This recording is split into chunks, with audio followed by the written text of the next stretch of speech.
बिस्मिल्लाहिर्रहमानिर्रहीम। आज के प्रोग्राम के साथ मैं हूं नुसुल्लाह मलिक। नाज़रीन, पाकिस्तान तहरीक इंसाफ एक और ख़त सदर बाइडन को लिखवाने में कामयाब हो गई है। इन अरकान ने भी सदर बाइडन को ख़त लिखा है और ये कहा है कि पाकिस्तान में अमरीकी सफारत खाना इमरान खान साहब और उनके साथियों की रिहाई के लिए हुकूमत पाकिस्तान पर दबाव डाले।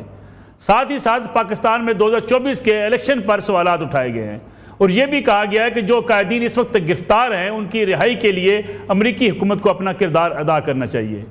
पाकिस्तान तहरीक इंसाफ के बाहर बैठे हुए कायदीन बारहा ये बात कह चुके हैं कि सदर डोनाल्ड ट्रंप के साथ भी उनकी बातचीत होगी और वो अपनी बातचीत में ये बात वाज़े करेंगे कि पाकिस्तान में इंसानी हकूक़ की खिलाफ वर्जी की जा रही है, जमहूरियत की पामाली हो रही है और अदलिया के ऊपर दबाव है। इसलिए पाकिस्तान में अमेरिका दबाव डाले और पाकिस्तान तहरीक इंसाफ के लिए रास्ता हमवार किया जाए। इस खत के अंदर बहुत सी तफसीलात का जिक्र किया गया है। 2024 के इंतखाबात के अलावा जो लोग गिरफ्तार किए गए और जिस तरीके से अदलिया में कानूनी तरामीम की गई उस पर भी बात की गई है। साथ ही साथ जो इस वक्त इस्लामाबाद में सफारत खाना है उससे भी कहा गया है कि क्योंकि आने वाले दिनों में तब्दीलियाँ भी हो सकती हैं। सदर ट्रंप से आने से पहले ये दो खत क्या पाकिस्तान की सियासत में जो बाइडन को मुदाखलत पर मजबूर कर सकते हैं, या इस वक्त अमरीकी की हुकूमत जो जाने वाली है, सदर बाइडन जा रहे हैं, सदर ट्रंप आ रहे हैं, उस वक्त तक इस मामले को नहीं छेड़ा जाएगा। साथ ही साथ तहरीक इंसाफ के ऊपर अब तनकीद भी हो रही है कि वो तहरीक इंसाफ जो अमेरिका से आज़ादी का बयानिया लेकर गली कूचों में फैली हुई है, वो दूसरी तरफ अमरीकी मुदाखलत चाहती है, पाकिस्तान में अमरीकी सफारत खाने का सियासी किरदार चाहती है। इस पर भी आज के प्रोग्राम में बात करेंगे, लेकिन साथ ही साथ जायज़ा लेंगे। आज वफाकी वज़ीर इत्तलात तारड़ साहब ने प्रेस कॉन्फ्रेंस कर डाली और वो जो मुतालबा पीटीआई बारहा करती रही कि सीसीटीवी फुटेज सामने लाई जाए, आज उन्होंने वो सारी सीसीटीवी फुटेज भी प्रेस को दिखा दी जिसमें देखा जा सकता है कि किस तरीके से पाकिस्तान तहरीक इंसाफ के कारकुनान 9 मई के वाक़यात में मुलव्वस हैं।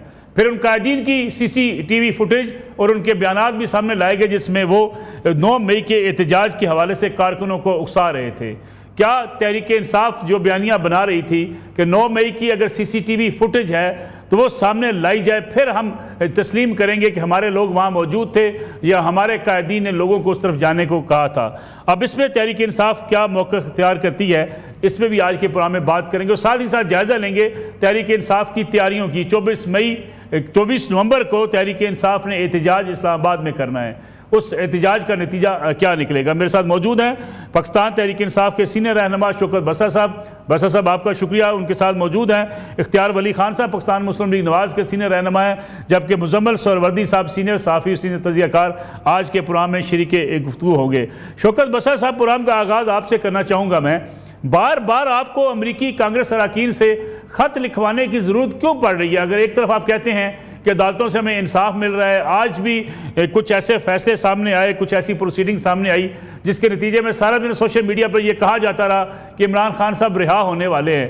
अमरीकी मुदाखलत के खिलाफ नारे लगाने वाली पाकिस्तान तहरीक इंसाफ अब अमरीकी मुदाखलत को क्यों चाहती है? क्यों अमरीकी सफारत खाना पाकिस्तान के सियासी मामलात में अपना किरदार अदा करे?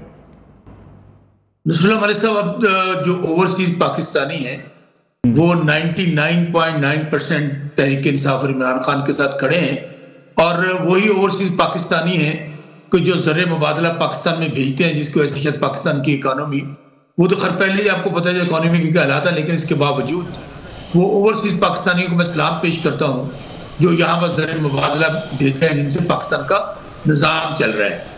तो वो जाहिर है पाकिस्तान के हालात के ऊपर अब सिर्फ उनकी नहीं पूरी दुनिया की नज़र है। अब तो आपको पता है कि दुनिया इतनी शॉर्ट है और इतनी मुख्तसर है कि हर किसी के हाथ में इस वक्त वो दुनिया में जो कुछ पाकिस्तान में हो रहा है या दुनिया में हो रहा है, हर किसी को पता है। इस वक्त जो अमेरिका में हो रहा है वो आपको भी पता है, मुझे भी पता है, दुनिया के किसी कोने में हो रहा है। तो ये एक इंफॉर्मेशन का दौर है।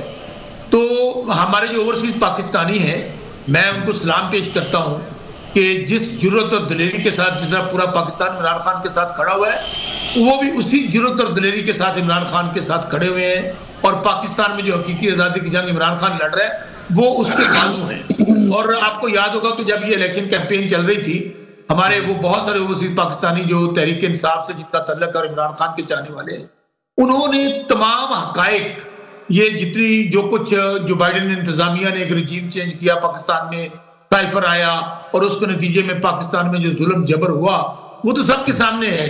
अब तो मौलाना फजलुर रहमान जो पीडीएम के चेयरमैन थे, उन्होंने भी बता दिया कि किस तरह वो रजीम चेंज हुआ था। जनरल बाजवा ने बुलाया था कि हुक्मनामा है, इमरान खान को तब्दील करो, अगर खान साहब को तब्दील नहीं करोगे तो आपको कॉन्सिक्वेंसेस फेस करने पड़ेंगे। तो मेरे ख्याल में जो पाकिस्तान में इस वक्त लाकानूनियत है, जो जुल्म है, लेकिन बसर साहब ये सिर्फ ओवरसीज पाकिस्तानी का मसला है, क्योंकि जुल्फी बुखारी साहब हों, शहबाज गिल साहब हों, जहांगीर भाई हों, जावेद अनवर साहब हों, ये तो इमरान खान साहब के बहुत क्लोज लोग हैं। क्या इमरान खान साहब की आशीर्वाद उन्हें हासिल नहीं है कांग्रेस अरकान के खत लिखने के लिए? नसरुल्लाह मलिक साहब, जब पाकिस्तान में इस वक्त ना कोई आइन है, ना कानून है, ना अदालतें हैं, पार्लियामेंट को बंदूक के जोर पे फतह कर लिया गया, अदलिया को बंदूक के जोर पर फतह कर लिया गया, मेरा जज मेरी मर्जी, तो मेरा ख्याल में कि अगर इंसानी हकूक का जनाजा निकल चुका है, हमारी माओ बहनों बेटियों की इज्जतें महफूज नहीं है, तो उस हवाले से अगर किसी भी फोरम पे ये बताया जाता है कि पाकिस्तान में इस वक्त मार्शल तो हमने ज़िया का देखा था, मुशर्रफ का देखा था, वहां तो कुछ भी नहीं हुआ था। इस वक्त जो बोलने पे पाबंदी है, जो सहाफियों के साथ हो रहा है, जो सियासी कारकुनों के साथ हो रहा है, जो अदलिया का जनाजा निकाल दिया गया है, तो मेरे भाई इसमें कौन सी बुराई है कि अगर वहां पर हमको ये तो नहीं कह रहे कि इनकी तरह के मियां नवाज शरीफ को डील करवाएं और मियां नवाज शरीफ रातों रात स्टाम्प पेपर देके मुल्क से बाहर चले जाएं। आपको याद होगा कि जब वहां पर हिलरी क्लिंटन की हुकूमत थी तो उन्होंने कहा था मेरी हुकूमत जाने में सिर्फ ऐसे बस, बल्कि वो जो उनके खामद हैं, नाम उनका ज़हन से निकल रहा है, उन्होंने कहा था मेरे हुकूमत जाने में 2 महीने बाकी हैं, तो नवाज शरीफ को फौरी तौर पर और यहां से भिजवाया जाए और फिर डील करके बाकायदा जो कहा गया कि जी पहले 5 साल की है, अभी 10 साल की है, तो ना हम डील चाहते हैं, ना हम किसी से मदद चाहते हैं। लेकिन मुदाखलत तो चाहते हैं ना बशर साहब, मुदाखलत चाहते हैं। अमरीकी सफारत खाने का क्या काम है कि वो पाकिस्तान की अदालतों पर या पाकिस्तान के हुकाम पर दबाव डाले? जो जाहिर है ये जो सफारत खाना जो बाइडेन इंतजामिया है, ये उसी का हिस्सा था, यही सफीर साहब भी। और जो कुछ आपने देखा कि सफीर साहब जिस तरह मुलाकातें कर रहे थे इलेक्शन कमिश्नर के साथ, जिस तरह तमाम हुक्मरानों के साथ वो मुलाकातें कर रहे थे, हम तो बार बार कह रहे हैं कि हमें जो बिल क्लिंटन के उसके ट्रंप के जितने की पाकिस्तानियों को इतनी खुशी नहीं है जितनी जो बाइडेन के हारने की है, क्योंकि पाकिस्तान में जो जुल्म जबर हो रहा था उसके पीछे सारी इंतजामिया थी। चले मैं आप तो वापस आपकी तरफ बशर साहब आपकी तरफ वापस आऊंगा। मैं इसकी बात एक फिक्रा कह के हमारा मुतालबा बड़ा जेन्युइन है कि 8 फरवरी को पाकिस्तान में अवाम ने मैंडेट दिया, यहाँ पर बंदूक के जोर पर वो मैंडेट चेंज किया गया। अब पाकिस्तान में ला कानूनियत है, बल्कि हर घर महफूज है, न महफूज नहीं है। हम दुनिया को ये एहसास दिला रहे हैं कि आप बड़े चैंपियन बनते हैं इंसानी हकूक के, तो पाकिस्तान में जो इंसानी हकूक का जनाजा निकाला गया है उसके ऊपर बात करें। मैं बशर साहब आपकी वापस आऊंगा और फिर इसमें भी बात करेंगे कि अमेरिका जमहूरियत का जो है उसके नज़दीक मयार क्या है दुनिया के दीगर ममालिक में। लेकिन मैं चाहूँगा इख्तियार वली साहब इस पर रिस्पॉन्ड कर दें, जो अभी बशर साहब ने बात की कि जब आपके लिए, आपके कायदीन के लिए अमेरिका मुदाखलत कर सकता है, सऊदी अरब से कह सकता है कि मियाँ साहब को पाकिस्तान से लेकर सऊदी अरब लाया जाए, उनको जेल से रिहा करवाया जाए, तो अगर वो खत लिखवा रहे हैं या वो अमरीकी सफारत खाने से कह रहे हैं कि उनके कायदीन को रिहा करवाया जाए, तो इसमें हर्ज क्या है? फिर आपका मसला क्या है? सर देखिए, अच्छा thank you very much Malik साहब। फिर कह दे ना, ये कह दे कि एब्सोल्युटली यस हो गया, इनका जो नो था वो यस में तब्दील हो चुका है। और इन्होंने कौन सा ऐसा काम किया है कि इनकी सिफारिश के लिए कोई मुल्क आएगा? इन्होंने तो मतलब अगर इंतखाबी इनके वादे थे या दावे थे कि गवर्नर हाउस गिराएंगे, पीएम हाउस में लाइब्रेरी बनेगी और पता नहीं यूनिवर्सिटी बनेगी, वजीर आला हाउसेज में, कोई वादा इन्होंने इंतखाबी पूरा किया और पूरी दुनिया में पाकिस्तान को तन्ने तनहा छोड़ दिया था, तन्हाई में चले गए थे, मुल्क की इकोनॉमी का सत्यानाश कर दिया था। ये ड्रामेबाज लोग हैं और ड्रामा ही कर रहे थे। 4.25 साल इन्होंने सर्कस चलाए रखा और अब जो इन्होंने लॉबिस्ट फर्म, ये दुनिया में अब रीत चल पड़ी है लॉबिस्ट फर्म हायर्स करने की। शौकत खानम का पैसा गैम्बलिंग में पहले इन्वेस्ट हुआ था, अब लॉबिस्ट फर्म पे लग रहा है।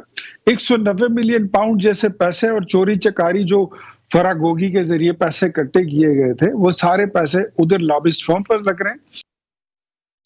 सबसे पहले ये देखें कि इनके सॉरी टू इंटरप्ट यू, लेकिन सवाल ये पैदा होता है, आप कहते हैं फरागोगी पैसे बना गई, उस्मान बुज़दार साहब वज़ीर आला थे, बुज़दार साहब यहीं पे मौजूद हैं। ये जो पीटीआई कहती है कि बुज़दार साहब को पकड़ कर अंदर करें, उनके खिलाफ मुकदमा चलाएं ताकि पता चले फरागोगी ने कितने पैसे बनाए।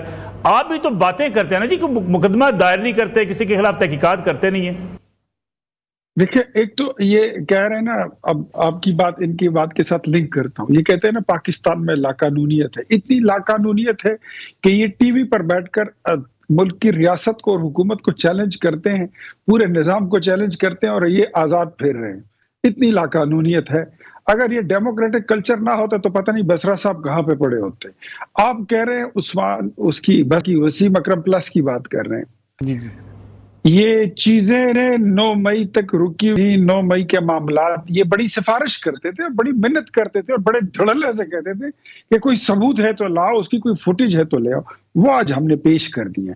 इनकी सिफारिश में जो कांग्रेसमैन आज जो 46 लोगों ने वो फिर खत लिखा है, ये पहले मेरे ख्याल में 64 थे, आहिस्ता आहिस्ता घट रहे हैं। ये कौन लोग हैं? ये हम जिन्स परस्त हैं। ये कौन लोग हैं? ये इंडिया नवाज लोग हैं। ये कौन लोग हैं? ये जो इजराइल के हामी हैं और फलस्तीन के खिलाफ हैं। अंदाजा लगाएं कि इमरान की हिमायत में बोलने वाली कुव्वतें कौन कौन है या कैसी कुव्वतें हैं। एक नंबर 2, आज इनको हमने सारे सबूत पेश कर दिए हैं। ये अब बता दें कि इसमें बेगुनाह कौन है, और अगर कोई गुनहगार इनकी नजर में है जो बचा हुआ है तो उधर करा देते हैं, उसकी भी लिस्ट फराहम करें ये पीटीआई वाले। जहां तक ये इनकी 24 नवंबर की बात है, मेरे ख्याल में the game is over. Imran को पता चल गया कि आर्मी चीफ ने उसके साथ ना बैठना है ना बात करनी है, डीजीआई ने उसके साथ ना बैठना है ना बात करनी है, किसी ने इनको मुंह लगाने नहीं है। पॉलिटिकल ताकतों के साथ इन्होंने बैठना नहीं है क्योंकि ये पॉलिटिकल लोग नहीं है। इख्तियार वली साहब अगर बैठना नहीं है, मुज़ाकरात नहीं करने हैं, बातचीत नहीं होनी, तो वो तो 24 नवंबर को इस्लामाबाद आ रहे हैं। वो कहते हैं हम उठकर नहीं जाएंगे, इस्लामाबाद के ऊपर उनका कब्जा होगा, फिर क्या होगा? सर मेरी बात सुने, मैं बड़ा इसको इजी आपको आसान कर देता हूं। अगर ये पॉलिटिकल अपने राइट्स, डेमोक्रेटिक राइट्स एक्सरसाइज करने आएंगे तो दे विल बी वेलकम, इनको खुशामदीद कहा जाएगा।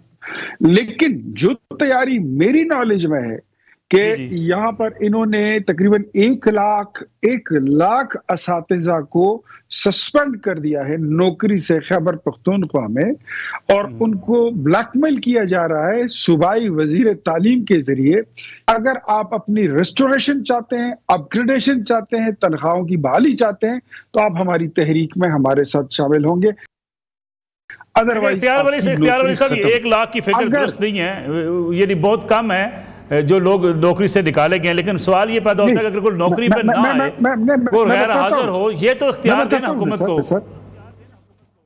जी जी सर मैं बताता हूँ वो जो असातिज़ा हैं उनकी तादाद जो है ना, वो तादाद उनकी 1 लाख नहीं, वो 1.5 लाख है, और उनकी एक तंजीम है। इससे पहले वो बनी गाला में एहतजाज कर चुके हैं, इससे पहले वो अडियाला जेल के सामने एहतजाज कर चुके हैं।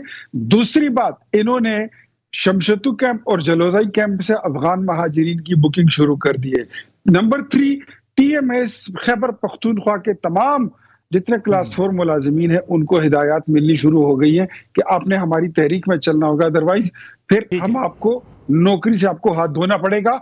अगर ये ऐसे अनासर को मिला के अपनी तहरीक चलाएंगे तो फिर जो रियासत की जिम्मेदारी है वो हमें पता है कि फिर किस तरह आप धमकी लगा रहे हैं। चले आता हूं वापस आपने इफ्तिखार वली साहब, आपने तो धमकी लगा दी ना। जी जी, मुज़म्मिल वर्दी साहब, दोनों कैदीन की बात आपने सुनी। इख्तियार वली साहब कह रहे हैं अगर ये लोगों को लेकर आए उन इलाकों से जो कालदम तंजीम के लोग हैं, टीचर्स को लेकर आए, सरकारी मशीनरी इस्तेमाल की, तो फिर रियासत अपनी रिट दिखाएगी। दूसरा इस पर कमेंट कीजिएगा, जो अभी खत लिखने के साथ साथ कांग्रेस अरकान के तारड़ साहब ने जो प्रेस कॉन्फ्रेंस की है जिसमें उन्होंने सीसीटीवी फुटेज दिखा दी, क्या अब तहरीक इंसाफ मान जाएगी? नहीं, तहरीक इंसाफ क्यों मानेगी?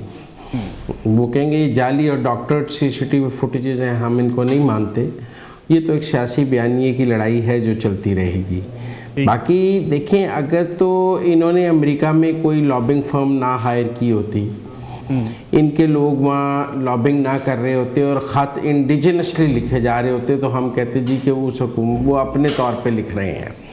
लेकिन अगर आपने $50,000 पे एक लॉबिंग फर्म भी हायर की हुई है पर मंथ पे, उसको और फंड्स भी आप दे रहे हैं, वो मुआहदे अपनी जगह मौजूद हैं और वो सबके सामने मौजूद हैं, आप उनकी इनकार भी नहीं कर सकते, तो फिर तो ये लॉबिंग फर्मों का कमाल है ना कि वो ये ख़त गज़ा के लिए क्यों नहीं लिखे जा रहे, वहाँ पर लाकानूनियत नहीं है, वहाँ बच्चे नहीं मर रहे।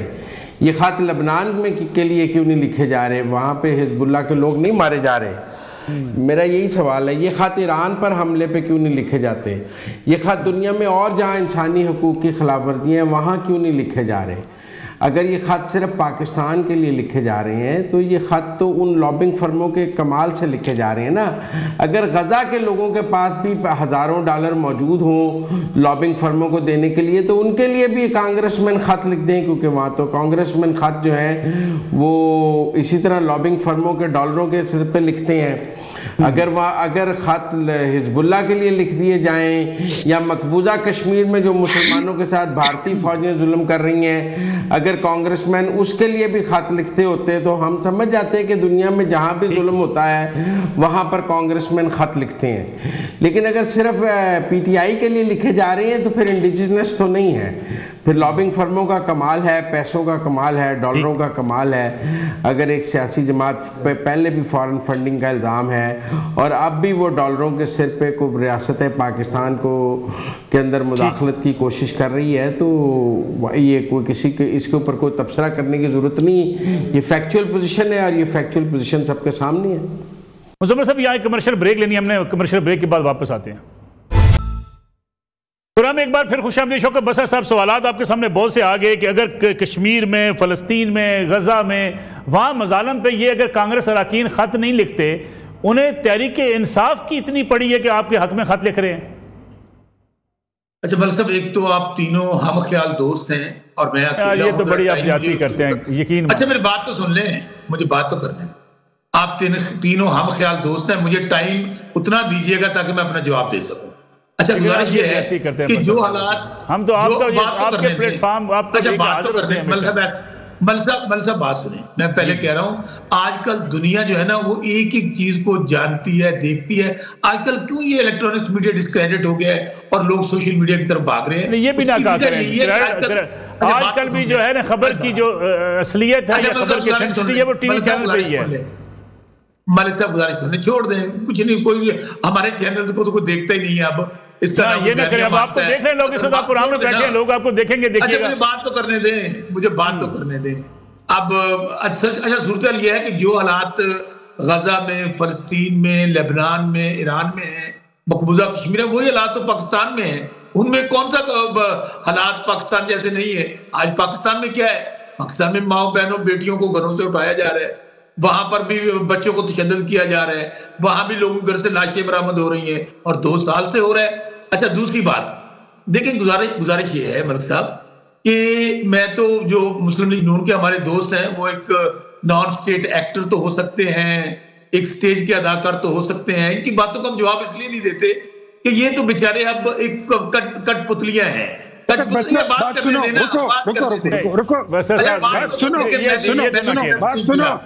रुक जाओ, करोगे ना, मेरी बात सुनो। नहीं अब सुनो, ऐसा मैं नहीं बोलने देता। और सुनो, बात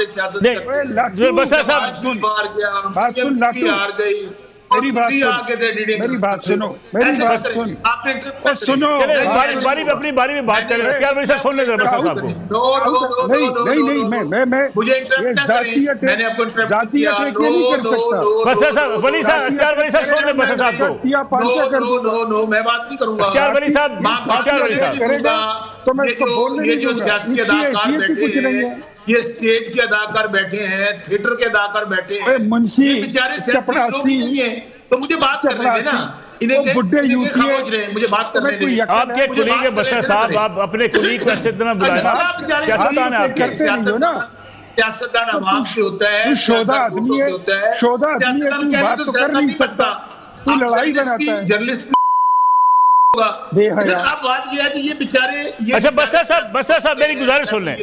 बसा साहब एक मिनट की मेरी, बसा साहब मैं आपको आपके पास जो है ना माइक आपके पास ही है, मेरी गुजारिश सुन लें। अगर हम जातियात से हट के बात कर लें, सियासी बात कर लें, देखिए तहरीक इंसाफ का मसला क्या है, ना अपने मुखालिफ की बात सुनते हैं, ना कोई अपने ऊपर तनकीद सुनते हैं। सुन लें, आप जवाब दे दें।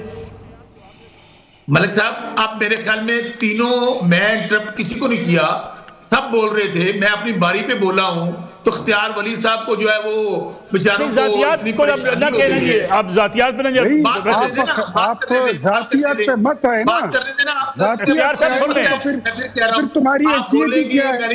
जी बसर साहब, आप बेचारे जैसे लोग तो मेरे बसर साहब आप कैरी ऑन करें, किरदार है इख्तियार साहब एक मिनट सुन लें, आप जैसे लोग तो मेरे इख्तियार साहब सुन लें आप। सियासत नवाज शरीफ बेचारा वो हार गया, तो हम आपको क्या सियासतदान माने यार, जिसके नाम पे आप सियासत करते हैं, जिसकी जमात के तर्जमान हैं, अगर वो बेचारा हार गया, कहीं पूरी दुनिया में शक्ल दिखाने के काबिल नहीं है, तो आप लोग कौन हैं? हाँ, दूसरी बात अब यह है मलिक साहब, दोबारा मैं गुजारिश करूं, पाकिस्तान में जो लाकानूनियत है इसके खिलाफ हम 2 साल से अमल कर रहे हैं और करते रहेंगे। अभी आप बात कह रहे थे कि जी वो उस्मान बुज़दार की बात, ट्रांसफर पोस्टिंग में पैसे कमाए हैं। पहली बात तो मुस्लिम लीग नून जब कोई करप्शन की बात करे ना, तो समझे कि इन्ना लिल्लाहि व इन्ना इलैहि राजिऊन, क़यामत आ नहीं रही, क़यामत आ चुकी है। यानी कि जिस खानदान की शिनाख्ती दुनिया में चोरों की हो, करप्ट लोगों की हो, वो क्या बात करेंगे। दूसरी बात, इनसे ये पूछें, ये कह रहे हैं ट्रांसफर पोस्टिंग में पीटीआई पैसे खाती थी। ये जो अभी चीफ सेक्रेटरी हैं जाहिद जमान साहब, ये हमारे दौर में एडिशनल चीफ सेक्रेटरी साउथ थे और कमिश्नर गुजरावाला थे। इनको फिर इन्होंने किस इनाम के तौर पर चीफ सेक्रेटरी पंजाब लगा दिया है? इनसे पूछे ना, इस बात का जवाब ले। और दूसरी बात, उन्हें पकड़ के गिरफ्तार करें उनको। और दूसरी बात मलिक साहब, मैं दोबारा गुजारिश करूं, जो बात 24 की बात कर रहे हैं ना, देखें इंसान के हाथ में कोशिश है। इस वक्त पाकिस्तान में मार्शल है, पाकिस्तान में इस वक्त मार्शल है, ये जो मैं गुस्सा जी क्या कह रहे हैं, पाकिस्तान में मार्शल है, मार्शल से भी बेहतरीन हालात हैं। मार्शल आप पार्लियामेंट में हैं, आप पार्लियामेंट की कमेटियों के मेंबर हैं। सुने तो सही, कौन सी पार्लियामेंट, कौन सी हुकूमत, कौन सी सियासत? वो पार्लियामेंट जहां पे मैंने एमपीए को उठाया जाता है और उनकी माओ बहनों बेटियों को उठाया जाता है, कहा जाता है कि हमने सब छोड़ देना, अब किसी पार्लियामेंट से निकल जाए। मलिक साहब आपका मसला ये है, मलिक साहब आपका देखे ना, फिर मैं कह रहा हूं आप तीनों हम ख्याल दोस्त बैठे हैं। सर आप मार्शल कहेंगे, मैं कैसे सुन लूं? मार्शल कहां लगा हुआ है? करने दें, आप मेरी बात से इख्तिलाफ करें, आप अपने मौके पे सवाल करें, इस तरह ना करें। दूसरी बात मेरे भाई, हमें इतना तो कम से कम इजाजत दें कि हमें बात करने की इजाजत दें। हमें पता है कि पाकिस्तान में इस वक्त जो बोलेगा उसको उठा लिया जाएगा। अभी मेरा भाई बेचारा, मैं फिर कह रहा हूं, मुझे तरस आता है इन पे कि नवाज शरीफ के जो स्पोक्स पर्सन है बेचारा, वो इस काबिल नहीं है कि वो अगर पार्लियामेंट में पहुंचाया गया फॉर्म 47 के जरिए, जिसकी बेटी हारी हुई, जिसका भाई हारा हुआ। अच्छा, आप मुझे बात करने देना। अभी इन्होंने फिर कहा कि जी लोग मेरे भाई, इन्होंने ही कर अगर दिया आपके पल्ले कुछ होता तो तहरीक इंसाफ तीसरी बारी क्लीन स्वीप किया है केपी में। और बात रही आपके लिए मेरे भाई, लोग केपी की रवायत है, दूसरी बारी नहीं देते। आप लोग की तो जबान तो सब कोई बैठी है। आप पंजाब में देख लें, केपी में देख लें, जितने लोग हैं, इस मेरे भाई से पूछे, लगा लो किसकी जमानत जब्त हुई है। मेरे भाई से पूछे जो कह रहे हैं इनके पल्ले है क्या। मैं 1000 या 2000 वोट लिए हैं, जमानतें जब्त करवा के यहाँ इस तरह बैठ के बातें कर रहे होते हैं। बातें इस तरह। चलो शफी साहब पूछे दे जी, वो कहते हैं इख्तियार वली साहब कहते हैं आपके पल्ले है क्या, जमानतें जब्त होगी, तीसरी बार हमारी हुकूमत है, केपी के ने तीसरी बार पीटीआई की हुकूमत हो रही है, तो आपको मानना पड़ेगा। मेरी बात सुन, सबसे पहले इसको मैं चैलेंज देता हूँ कि इन्होंने मेरी जाती बात की, मेरा रिजल्ट निकाले, इनको दिखाए टीवी स्क्रीन पर। अगर मेरी जमानत, अब बक बंद करो, अब बक बंद करो, बक बंद करो, प्लीज प्लीज। नहीं, तू मेरे मुंशी बराबर आदमी है। बस्ता साहब इख्तियार, नहीं देखिए प्लीज, तुम्हारी हैसियत मुझे बस्ता साहब एक मिनट बसरा, इख्तियार वली साहब प्लीज मेरी बात सुनो, चले उनका मौका लेना। बसरा साहब, मैं तुम्हारी शलवार उतार के तुम्हारे सर पे, चले जी एक मिनट ब्रेक ले लें, ब्रेक ले रहे हैं बस। अब बसरा साहब नहीं ऐसा नहीं करें, एक ब्रेक लेते हैं, ब्रेक से वापस आते हैं। तो एक बार फिर खुश आमदेद शौकत बसरा साहब पाकिस्तान तहरीक इंसाफ से, इख्तियार वली खान साहब पाकिस्तान मुस्लिम लीग नवाज से। दोनों के माबैन बड़े तल्ख जुमलों का तबादला जारी है। हमने बड़ी कोशिश की कि बग़ैर किसी को अब्यूज़ किए या बुरा भला के प्रोग्राम को हम कैरी ऑन कर सकें, लेकिन बड़ा मुश्किल हो गया दोनों हमारे दोस्तों का इकट्ठे बैठ के बातचीत करना। लेकिन मुज़म्मिल सोहरावर्दी साहब हमारे साथ मौजूद है। मुज़म्मिल सोहरावर्दी साहब, दोनों की गुफ्तगू आपने सुनी, दोनों सियासतदान, हमने तो ये प्लेटफार्म रखा होता है कि अपनी अपनी बात की जाए, डायलाग किया जाए, अपना मौक़िफ़ बयान किया जाए, लेकिन एक दूसरे की इज़्ज़त और एहतराम के साथ। ये इस किस्म के वाक़यात अफसोसनाक भी होते हैं कि हम जब सियासतदान ही आपस में इस तरीके से लड़ पड़ें। रास्ता क्या है? लगता यह कि हम शायद डायलाग से दूर होते चले जा रहे हैं। यकीनन जी, बर्दाश्त की कमी है। दूसरा, बिलो द बेल्ट हिट करने का जो कल्चर है कि आप समझते हैं कि जब दलील ख़त्म हो जाए तो वहाँ से बिलो द बेल्ट हिट करना शुरू कर दिया जाए। मैं किसी एक सियासी जमात को नहीं कहना चाहता, ये टॉक शोज़ में एक वतीरा बन गया है कि जब आप देखें कि आपके पास दलील नहीं रही है तो फिर गाली का सहारा ले लिया जाए, जो अफसोसनाक है। मेरा ख्याल है दलील का जवाब दलील से दें और आप अपने दलाइल दें, दूसरा अपने दलाइल दें, ये बात ठीक है। देखिए, हमने उनसे यही पूछा कि अमेरिकी कांग्रेसमैन जो हैं वो गज़ा के लिए ख़त क्यों नहीं लिखते हैं, वहाँ हज़ारों बच्चों के लिए, और दुनिया में इतने मजालिम हैं उनके लिए वो ख़त क्यों नहीं लिखते। मकबूजा कश्मीर में वो यासीन मलिक की गिरफ्तारी पर ख़त क्यों नहीं लिखते कांग्रेसमैन के वो मर रहा है जेल में, ठीक, और भारत की अदालत उसे इंसाफ देने के लिए तैयार नहीं है और उसको भूख हड़ताल है, तो वो यासीन मलिक के लिए ख़त क्यों नहीं लिखते हैं। बिल्कुल ठीक। तो इसी तरह जो है ये सवाल हमने किए, इसका ज़रूर जवाब पाकिस्तानी कौम मांगे। मुज़म्मिल साहब, इस वक्त हम जा चुके हैं इस तरफ के ना डायलाग होता है ना बातचीत होती है, हर कोई अपने बयानिए को दुरुस्त समझता है। इन हालात में फिर मुल्क में इत्तेफाक राय कैसे पैदा होगा, इत्तेहाद कैसे होगा, ये इंतशार ख़त्म कैसे होगा? सर, ये इंतशार तब ख़त्म होगा जब सब एक मेज़ पर बैठने के लिए तैयार होंगे। जब ये कि मैं अगले को उठा के बाहर फेंक दूंगा कि रवश ख़त्म होगी और एक मेज़ पर बैठने की आपको ज़रूरत महसूस होगी, सब स्टेक होल्डर्स एक मेज़ पर बैठेंगे। वैसे तो बेहतरीन फोरम पार्लियामेंट है, वहाँ पर बैठकर मसाइल हल होने चाहिए, लेकिन अगर पार्लियामान में मसाइल हल नहीं करेंगे और सड़कों पर करने की कोशिश करेंगे तो फिर तो इंतशार रहेगा, क्योंकि सड़कें कोई मसाइल हल करने की जगह नहीं है, सड़कें तो मसाइल पैदा करने की जगह हैं। और मैं नहीं समझता कि किसी भी मुल्क में सड़कों पर मसाइल हल हुए हैं, सड़कों से मसाइल पैदा हुए हैं। अभी भी 24 नवंबर को कोई मसाइल हल नहीं होंगे, बल्कि मज़ीद मसाइल पैदा होंगे। यानी होगा क्या 24 नवंबर को मुज़म्मिल साहब? देखिए, मुझे नहीं लगता कि रियासत जो है वो कोई डी चौक पर धरने की इजाज़त देगी और वहाँ कोई बाथरूम, और जैसे 2014 की फैसिलिटेशन आपने देखी थी कि धरने में के वाली जगह पे नाश्ते भी पहुँचते थे, खाने भी पहुँचते थे, बाथरूम भी मौजूद थे, कंटेनर को कोई हाथ में नहीं लगा सकता था, तो ऐसा माहौल तो नहीं हो सकता। मुझे नहीं लगता वहाँ कोई बाथरूम बनाने की इजाज़त दी जाएगी, वहाँ कोई खाने की सप्लाई होगी, और अगर कुछ लोग बैठने में कामयाब भी होंगे तो उनको ज़्यादा देर बैठना बहुत मुश्किल होगा। ऐसे में उनके पास एक ही ऑप्शन होगा कि या तो सरकारी इमारतों पर आगे चढ़ दौड़ें और तसादुम करें, या घर वापस चले जाएं। आप बताएं वो क्या करेंगे? मेरे ख्याल में तसादुम की तरफ जाएंगे। तो लिहाजा अगर तो वो डी चौक पहुँचे तो वो तसादुम जो है वो तहरीक इंसाफ को सूट करेगा। तहरीक इंसाफ ये चाहती है कि पाकिस्तान की सड़कों पर तसादुम हो जाए, जिसे वो फिर इंटरनेशनल पावर्स के ज़रिए अमेरिका को मुदाखलत के लिए जवाज़ मिले, बरतानिया में मुदाखलत का जवाज़ पैदा कर सकें, उनकी जो लॉबिंग फर्में हैं वो उस तसादुम को इनकैश कर सकें। तो इस वक्त तो ये है कि जी आप बाहर मुदाखलत के लिए हम माहौल तैयार कर रहे हैं, आप पाकिस्तान में तसादुम करें ताकि बाहर की को मुदाखलत का जवाज़ मिले। इसलिए मुझे लगता है कि तहरीक इंसाफ को तसादुम की ज़रूरत है और वो 24 नवंबर को तसादुम की कोशिश करेंगे, क्योंकि तसादुम ही उनके अमेरिका में और बरतानिया के मकासद पूरे करेगा।